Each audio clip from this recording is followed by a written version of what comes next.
Welcome to the July 24th City Council work session. We have one item on our agenda today, that is the ordinance suspending MUPT.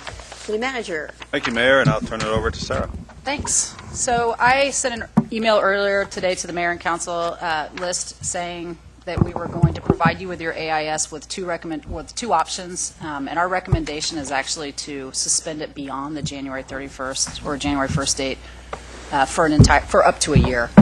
And the reasoning for that being, as I said in the email, I'm not sure if everybody got a chance to read that we have a lot of work ahead of us around Envision Eugene, and it feels like to talk about MUPD out of the context of all the other tools in terms of our multi-unit housing need is challenging. And I think with all the meetings we're going to be adding with the budget and other items coming up, it just seems like a year would be, to have up to a year would be fine. So Carolyn's here. She has the work plan and any issues around multifamily housing and numbers, but that was just what the recommendation was.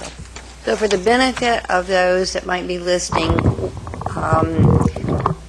can you do just a short nexus about why the nexus between the multi-unit, the MUPT and Envision Eugene?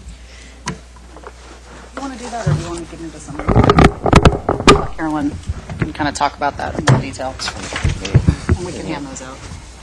Oh, I don't. Thank you.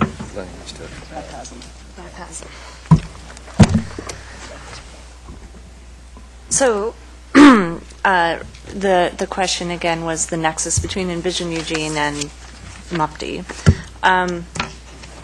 Well, it's been a long time since we've talked about the data behind Envision Eugene, but maybe a short refresher about some of those numbers would help.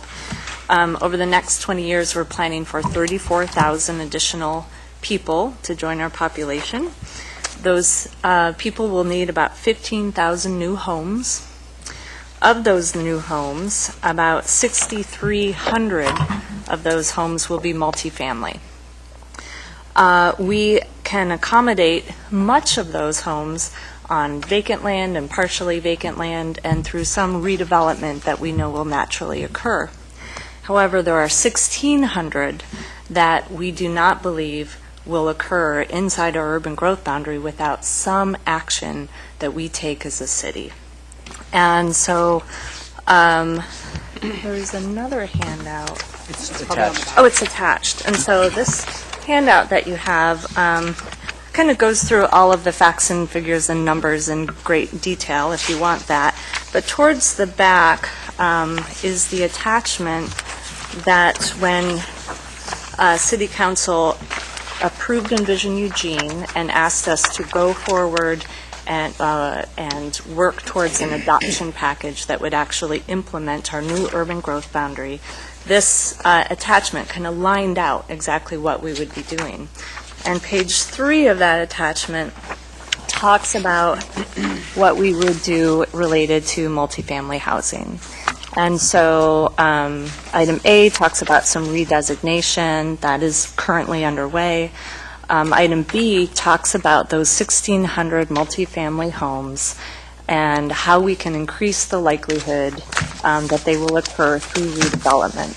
And remember, we've also said that we want those multifamily homes in areas like the downtown, along our transit corridors, and in key commercial areas. We don't just want them kind of willy-nilly throughout the neighborhood, or we don't want to expand the urban growth boundary for them. So we have targeted places to put them.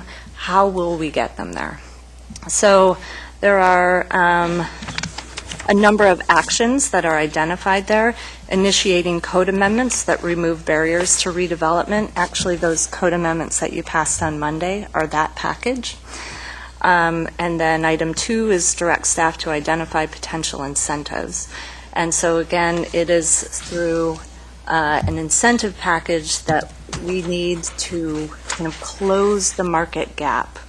A few words about that, actually. The technical resource group of community members that looked at this very issue and tried to figure out where all these multifamily homes would go. When they were looking at how much redevelopment will occur, they actually found that the market will not support very much redevelopment. There's a couple uses, some student housing, for example, some medical office.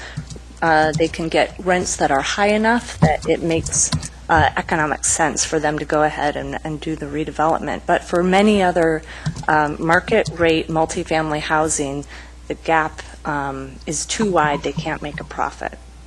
And so what are the incentives that we can bring to the table? So as part of Envision Eugene, we have been looking at the range of options.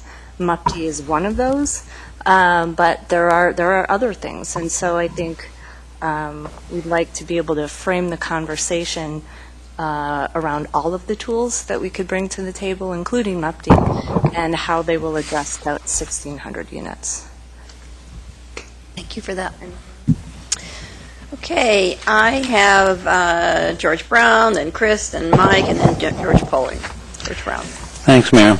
Well, I think we have plenty of time to come up with a really good MUPTI program between now and January 31st, and I really don't like the idea of somehow morphing this in with Envision Eugene. I don't think it's necessary. It wasn't the purpose of the original work session request, which was to reform our program.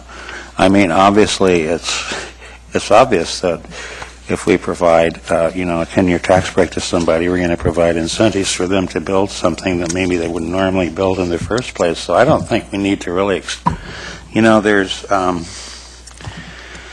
between now and January 1st, there's 6 budget committee meetings that we agreed yesterday we're going to reschedule those. So we're going to have 6 more open slots for work sessions. And then there's 3 open dates in January, 2 weeks before the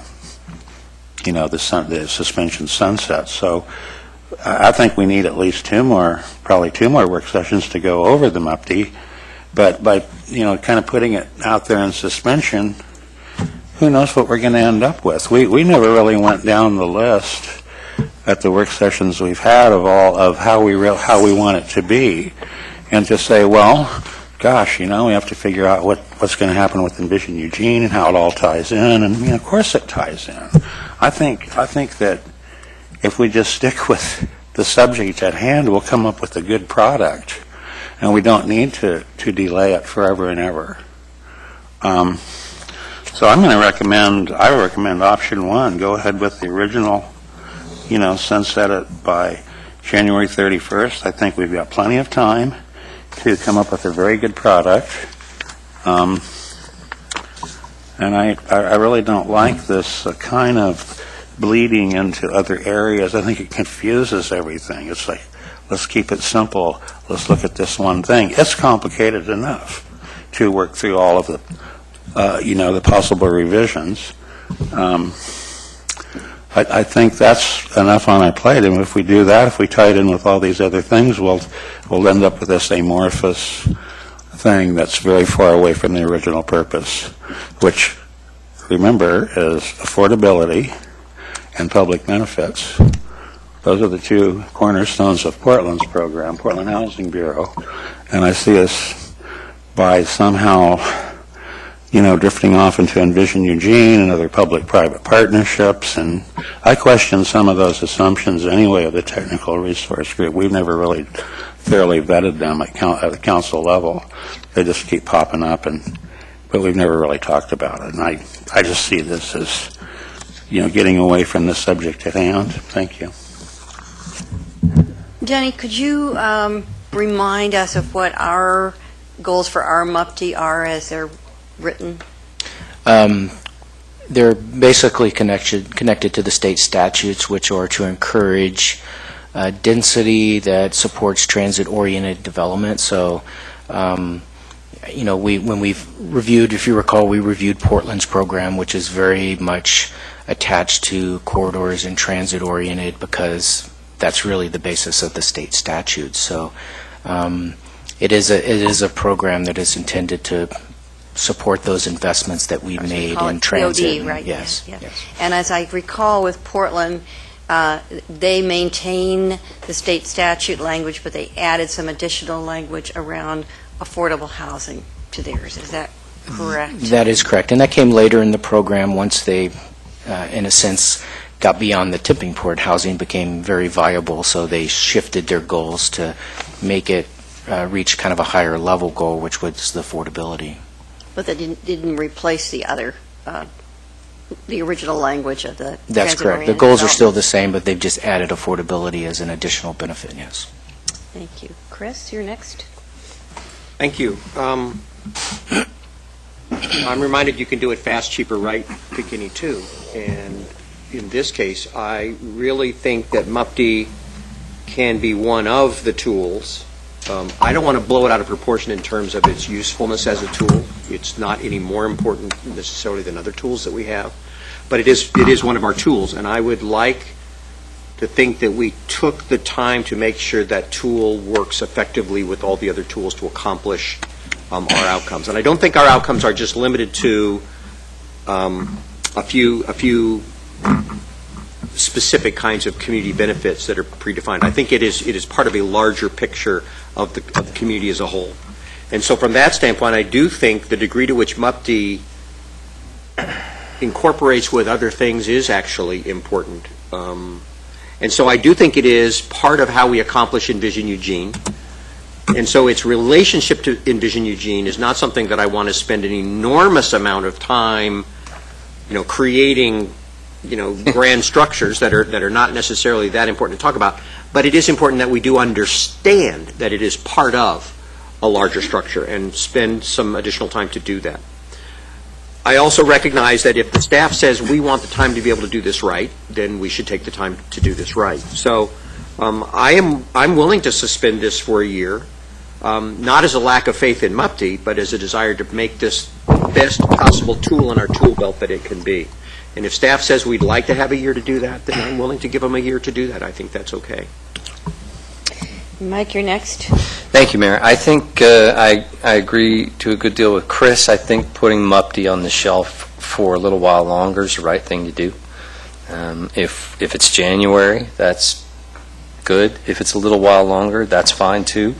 I certainly wouldn't want it to extend beyond spring.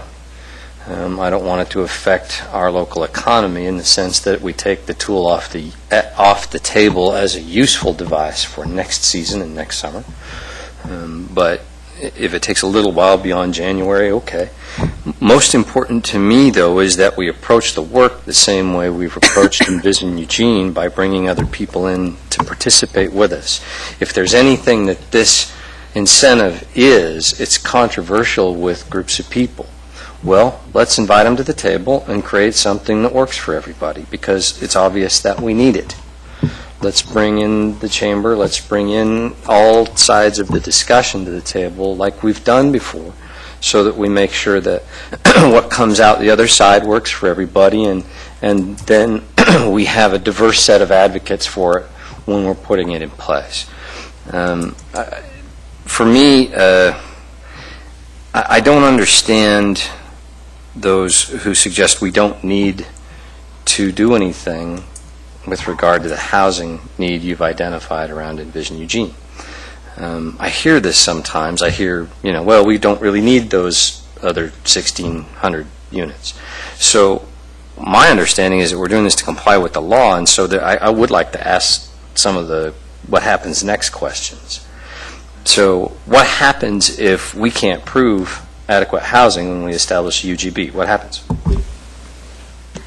We cannot establish our UGB until we can prove that we can accommodate all the housing that's needed. That is just the baseline state So requirement. who returns to us saying, sorry, not good enough, that's not going to work as your UGB? The state of Oregon, Through the Department of... Land Conservation and Development. Okay, so LCDC is going to say, sorry, no UGB for you until you do it right. And what are the consequences of that? Well, currently, we would continue with our current urban growth boundary, but at some point, we are required to have 20 years of land supply. And so somebody could, potentially sue us and say you're not meeting your state obligation. and what would likely be the consequences of us being sued, because it's obvious this is now taken 7 years. We don't have the thing done yet. We don't have the ability to prove those goals. If we end up in a situation like that, what's it cost us? Because, I mean, there are a lot of people saying, gosh, we don't need to do this, and I think they're silly. So I'm saying, what is it that's going to happen to us next for not doing this right? The council, the hypothetical, the council approves an updated UGB, goes up to the state. DLCD may disagree with us. They'll actually do that before you take action because they're required to provide comments on the proposed UGB. Council, let's assume, approves anyway. It goes up to LCDC. LCDC can say, not good enough. Is it possible for someone to sue the city over that? Perhaps. I don't see any way that somebody can successfully sue the city over that because we'll already be working on revisions. I mean, if LCDC kicks it back, they're going to say, you didn't address this, you didn't address this, you didn't address this, or we don't find your findings adequate. And so like we have when LUBA remands something, we then, in this case, bring it back to you and say, here are the deficiencies, here's how we propose to address those deficiencies.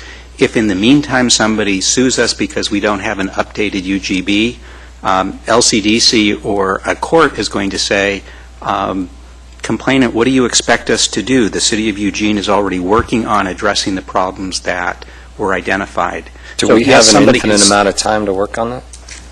There is not something, LCDC may say, go try again, and, if you don't come back to us within 12 months, 24 months, 36 months, we're not going to be happy. Ultimately, somebody may try to get an enforcement order out of LCDC.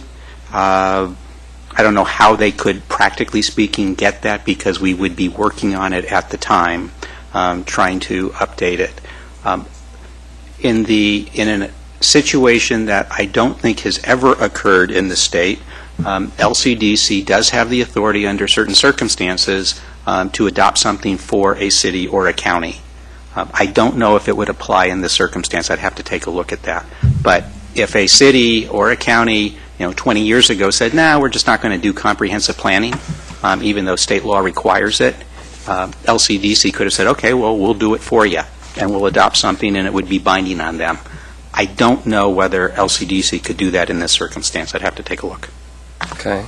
Just back to Carolyn, how would you answer those who say we have plenty of multifamily housing right now? As a matter of fact, there's all kinds of it. We're building it all over the place. We're building student housing everywhere. We don't need to build more.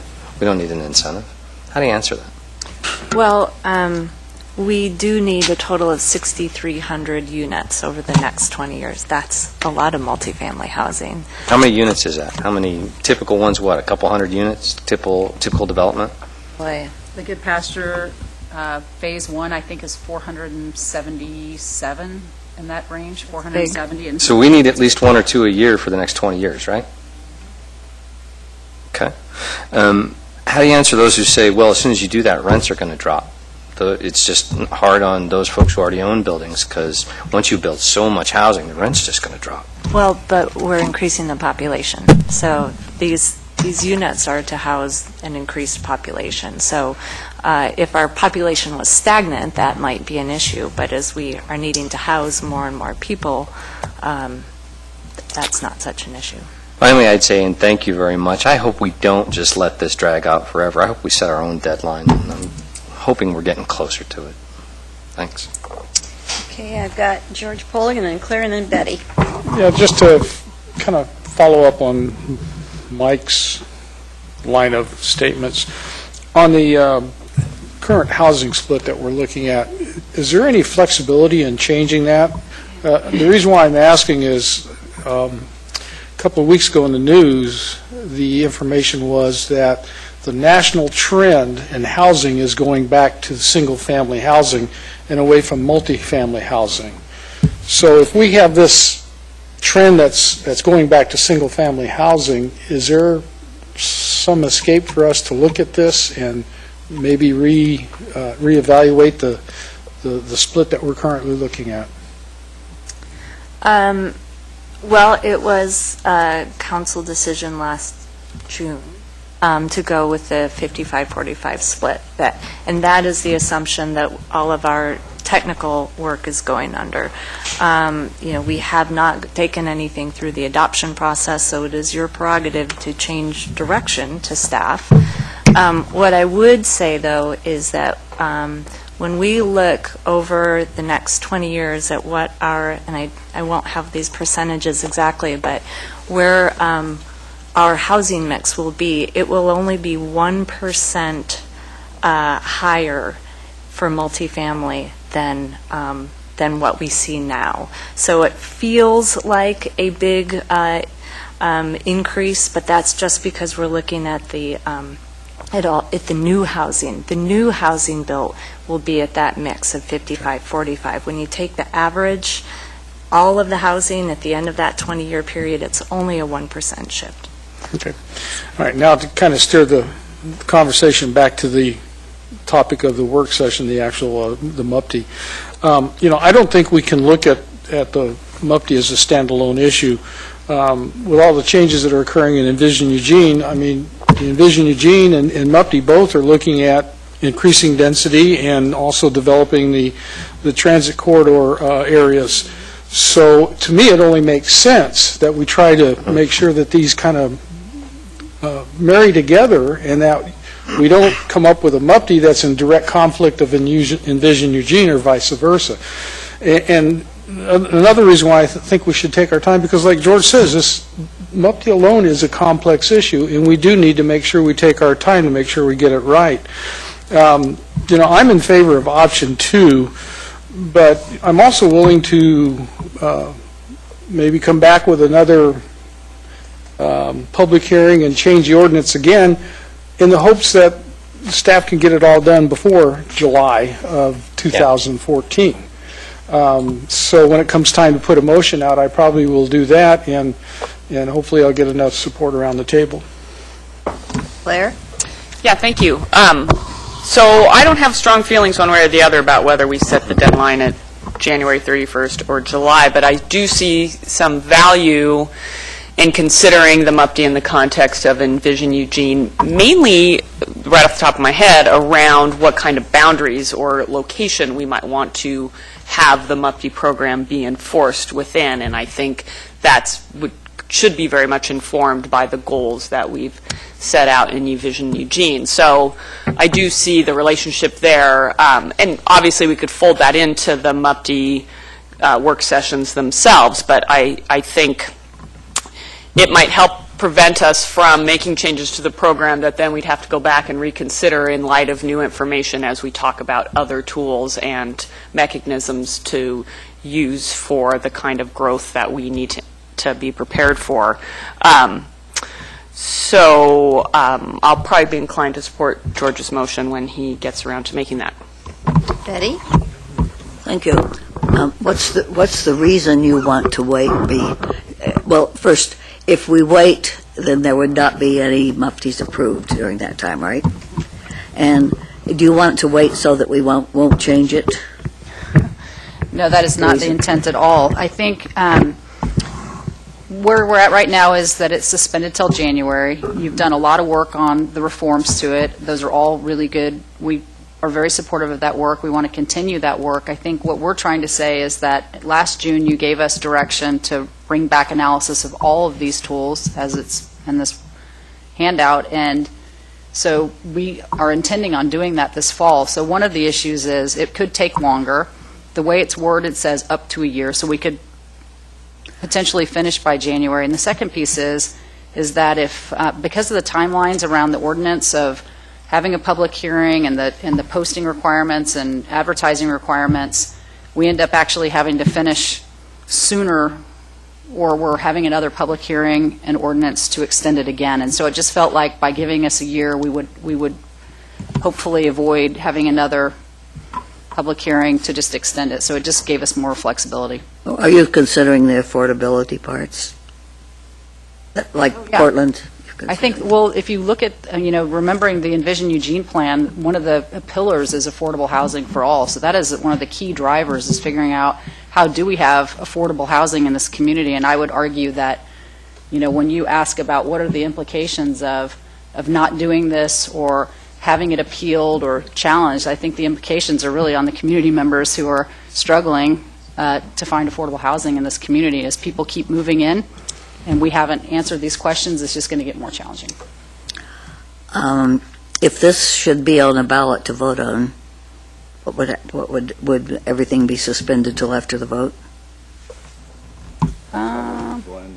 I'm not sure how that would work. No, it would not. If this is on the ballot, there's an initiative. Ballot title went out, I believe, yesterday for that initiative.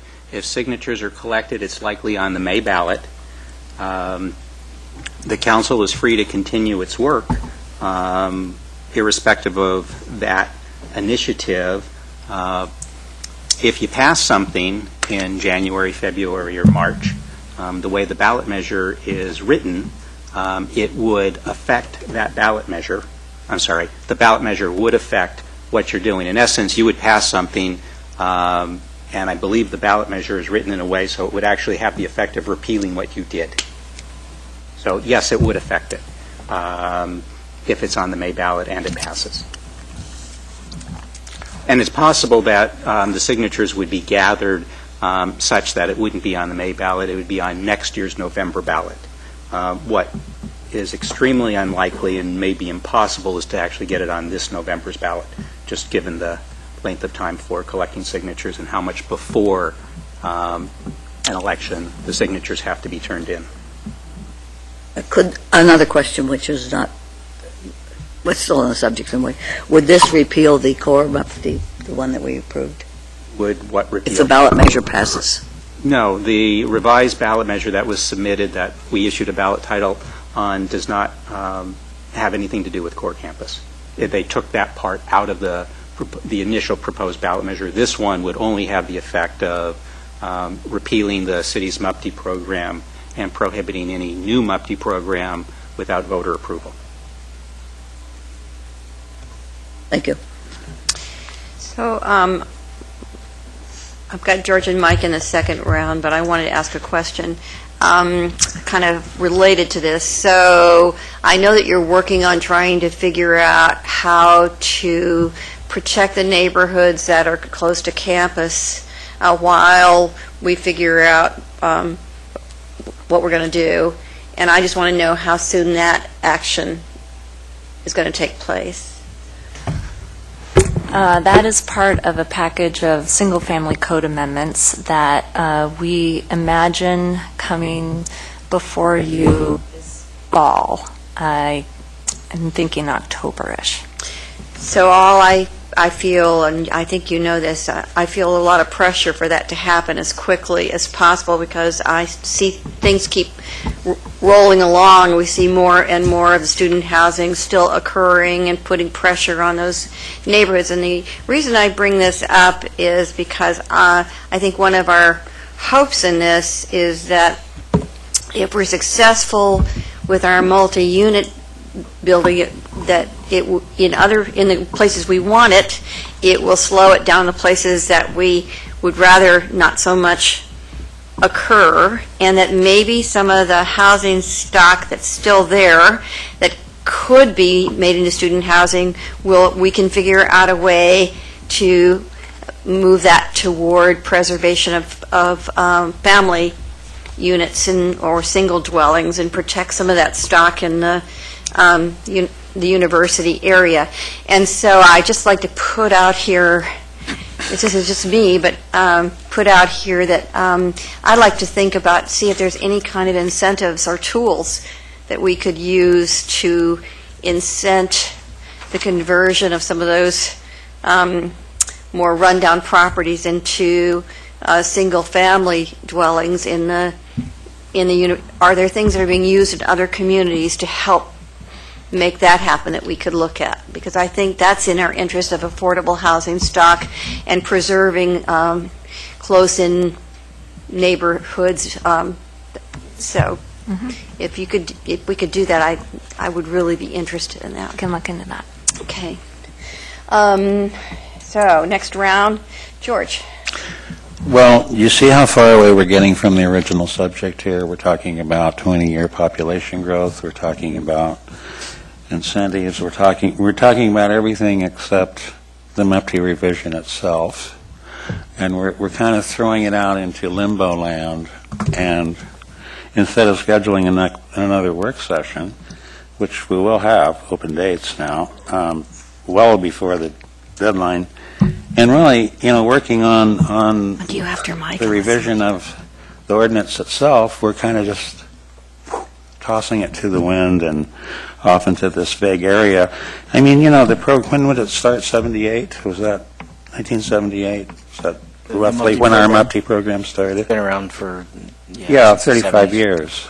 And so long, many, decades before Envision Eugene or the 7 Pillars or any of that stuff was, thought of. So, it's kind of a standalone thing, and I don't really see that there's much. It would further goals of Envision Eugene. It's doing that right now. I mean, well, it's in suspension, but it's like I don't see that we need to delay it because it's obvious that it would relate to Envision Eugene, and I mean, there's no reason to spend a lot of time on that. What we need to spend our time on is the nuts and bolts thing of coming up with a viable product that the community could live with. Because if they don't like what we come up with, they're going to vote against it. And I'm trying in good faith to come up with a good product. So I think it's really a mistake. And, if we suspend it through next spring, that's too late for the building season. If someone puts in their application, they're not going to start building in. It's 180 days for us to approve it, 3 months. And they're not going to start the construction in the fall and go through the winter, most likely, unless it's a really small project. I don't know. I think it's a mistake to extend it like that indefinitely. I'd rather see us work on one thing at a time, work on it well, do it well, come up with a good product instead of, tossing it off to the side and letting people work on it. And I think we can do that. Same thing with safe demo. I mean, some things we rush through and we toss aside, and other things we are willing to extend indefinitely. And it seems like that's what we're doing here. It seems like that might be the will of the majority, but I really think it's a mistake to go ahead and work and nail down a good product as soon as we can. Thank you. Mike? Thank you, Mayor. I agree with a great deal of what George just said. I agree with the idea that it's an imperative that we come up with a tool that a majority of the community can accept. I'm not sure I'm comfortable with us doing so at this table with the information we have at the moment. I'm not sure that we're best equipped to come up with something I can say confidently that a majority of the community would be comfortable with. I think our goals are the same. I'd like to make sure that we come up with something that is acceptable. I think the wise way to do that is to involve a lot of other folks with us and a lot of other stakeholders that have perhaps some expertise and ideas on how best to do that. And we'll have the final say on it. Then we'll have the ability to tweak and add and subtract in the appropriate ways together. But I think there's wisdom in us looking at inviting others to come and participate in this, and I've heard several groups say they'd like to. So I hope we do that. I hope that's actually a part of the motion, that we form a consensus or a committee of folks to work on this with us. But I certainly would not want this to go beyond March and miss a window for application for next year. So I would hope that we, as George has indicated he might here, have a date specific on this for the spring, and include creating folks to work together with us and come back to us with something towards the end of this calendar or 1st of January, February, so that we can go through it as George has put in so much work too. We put a motion on the table, George? Well, before I do, I just want to ask a couple of questions. once staff gets all the work done, we go through all the work sessions. This goes to a public hearing, and then final vote on the ordinance if we have to make some changes between the public hearing. And so the proposed suspension date is the date that the council actually has to take the vote on the new MUPTE rules. Is that correct? I got a note from the back. To be an additional 30 days because the ordinance that you adopt will not take effect for 30 days. Okay. Unless 6 of you vote in favor of it. So if you take action on February 15th, most likely the ordinance won't take effect until March 16th, 17th, whatever 30 days is after February 15th. Okay. So you would want to add 30 days to the date you think that the council may take action, because otherwise you're going to have a window in which the old MUPTE program will go back into effect. That makes sense. So if the suspension ends on February 15th and you take action on February 15th, Got it. you'll have 30 days. When the old program is in effect, people can apply under the old program. So basically what you're saying then is all the work and final vote has to be done before, 30 days before whatever date we come up with. Correct. Okay. All right. And then also my concern is with and this is more toward the city manager, is with our schedule of spring break. This year, it was from March 14th to April 8th. I don't know, it's probably going to be somewhere along the same lines next year. My concern is setting a March 31st date, and are we going to be able to get, if we do that, we'll be able to make sure that we actually take action before we go on that spring break. That's, so all of that, as our proposed motion is up to July 31st.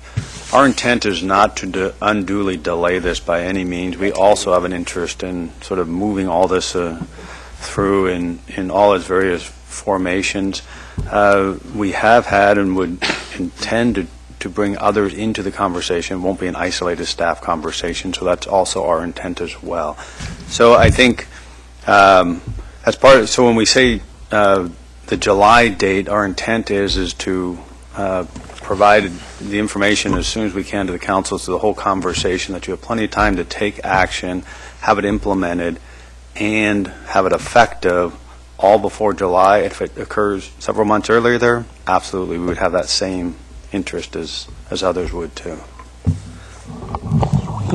Okay. Yeah, my concern is setting a date out to July 31st, and I don't mean this in a disparaging way, but if staff gets bogged down on other things, having it run out all the way to July 31st. My preference is to get it done as soon as we can, as long as we get it done properly.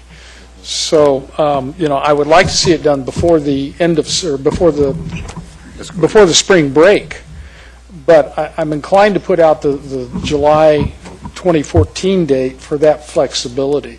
So with that being said, I move to approve Council Bill 5097, an ordinance extending the MUPTE suspension, except the sunset date should be changed from January 1, 2014 to July 31st, 2014. Second. Moved and seconded. George Brown? Thank you, Mayor. Well, I suppose that it's the majority at the table today's will to do this. I still think it's a mistake. I think that we have plenty of time to come up with a good product before January 31st. And Councilor Clark, those groups that you mentioned, they have had the ability to contact us at any time since this conversation started. They could contact us with emails. They could show up at a public hearing.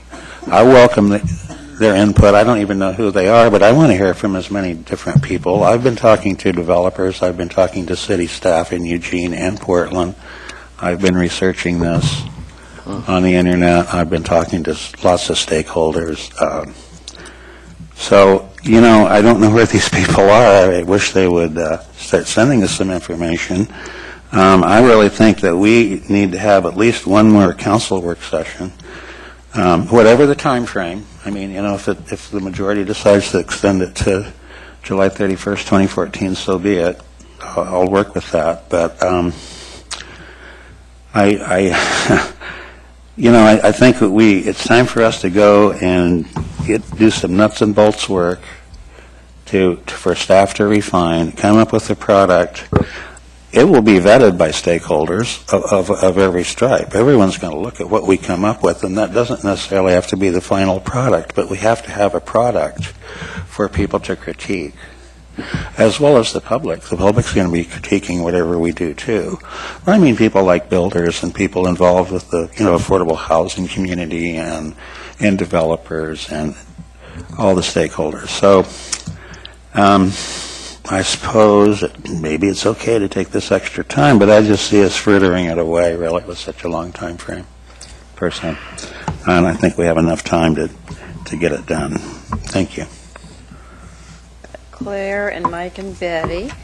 Thank you. So, I just want to, I think this council has shown a real commitment to wanting to work on this program and to make it more robust, particularly around the public benefits. And I don't think that by giving ourselves this extra time to consider it in the greater context that we're throwing it aside or we're putting out in the nether sphere. I get a real sense from my fellow councilors that there's a strong commitment to making this a robust program that works for the goals that we want to use it for. So I think we'll continue to do the good work on it. We just won't be so pushed up against a time frame that we have to worry about getting it done before the ordinance expires and the old program goes back into effect and the whole 30-day window for the new program. So, I think we can give ourselves as a council the deadline of trying to get this wrapped up by March so that it can be implemented earlier in 2014. But I don't share Councilor Brown's concerns that we're just going to let this be lax because we're giving ourselves this extra time. I think we still have that same commitment to making this a strong, worthy program for the city. Mike? Thank you, Mayor. I share George's concerns, but for a different reason. I'm concerned that if we extend this date, the sunset date, we need the new one ready by June 30th in order for this to take place. But then the reality is it doesn't take place until July 31st, and we've already missed a good chunk of an entire season, because if nobody makes application on the MUPD, which is just the first stages of financing on a project, they're not going to be ready to begin the thing until it's fall, and we've missed an entire season of an opportunity to build things. I really don't want to do that. I want to have the new one ready, and that's why I tend to agree with George about January, because I want to see this thing done with plenty of time for it to be a useful tool. I wasn't for suspending it while we worked on it in the first place. But I understand the concerns, and I've spoken with folks like Paul Conti, and I've spoken with people who have real strong concerns about this and want to be a part of building something new. Okay, I want to make sure we take enough time to make sure all those folks are heard and that we build something that can build support. Do we really need it to be all the way to the end of July? Because I'm concerned that we're taking too grave a risk doing that. I guess what I would just say again, our intent again isn't to I'm not asking unduly about your delay. intent, I I know. apologize. Do you think there's a risk that we'll end up losing a construction season in the process? I don't know, not being a builder, so I don't know enough about their specifics as how they would play that out. So I don't know. I'm not a builder. I want to err on the side of being cautious here, so I guess I'm going to move to amend that the deadline be extended to February 28th. Second? No second. Okay? Betty?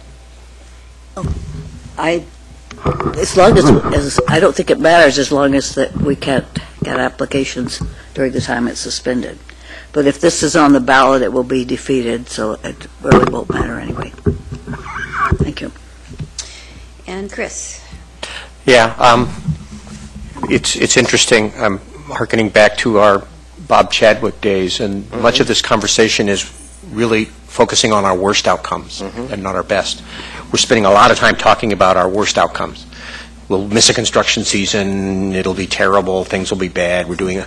And I'm going to make a conscious choice to say, no, I'm going to work to my best outcome. My best outcome is we set a date to July 31st knowing we'll never go that far. We're going to get this done sooner than that. Going to July 31st ensures we don't have this awkward kind of overlap time that creates some challenges. I'm also going to assume the best outcome, that we don't have developers screaming and yelling and lining up waiting for MUPTs that we can't give them because we've suspended the program all the way to July. I don't get the impression that they come that often or that we're issuing them that frequently. So that we do have the time to create something good.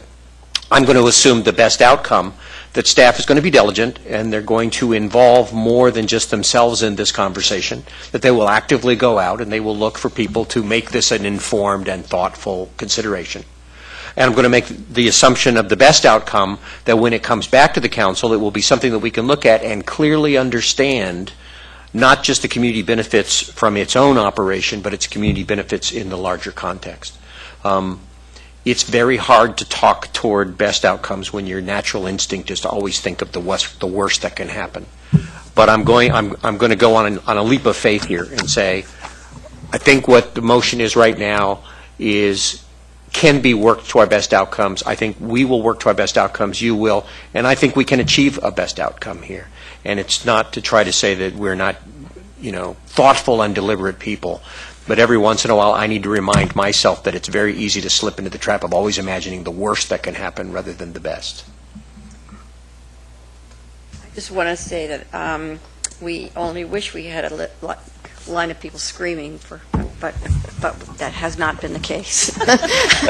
And I also wanted to ask the city manager, I think it would help everyone as soon as possible if you guys could put a calendar together and put it in front of everyone so we can see the pathway from where we are.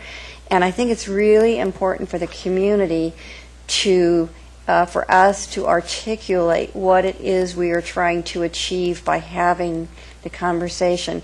This isn't really about a MUPTI. This is about what and how we want to develop in our community. And so I know you want to have that broader conversation. I heard at least most of us saying, yes, we want to have that broader conversation.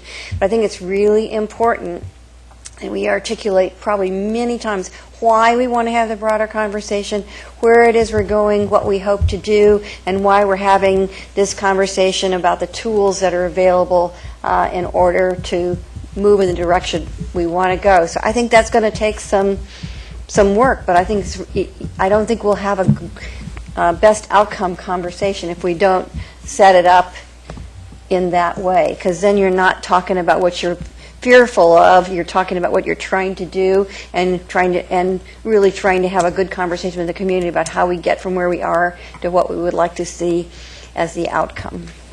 So thank you for that. Yes, Mike. Let me try. I appreciate Chris's points about best outcomes. I usually try to bear that in mind and shoot for that as well. Let me try a more blunt approach, however.